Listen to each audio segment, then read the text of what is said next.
Our plant ZEMZ produced electronical equipment for general purpose. It is used in more than 25 countries of the world. The company specializes in produce low-voltage circuit breakers of A37 series.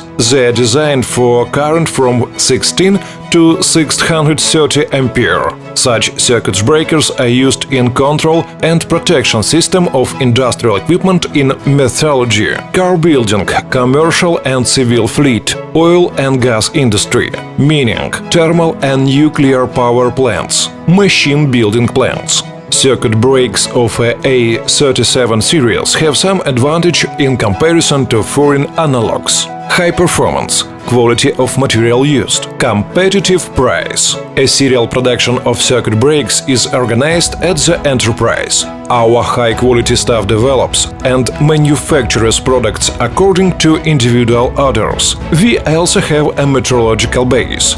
It allows us to control the quality of each bus produced, creating new opportunities for partners.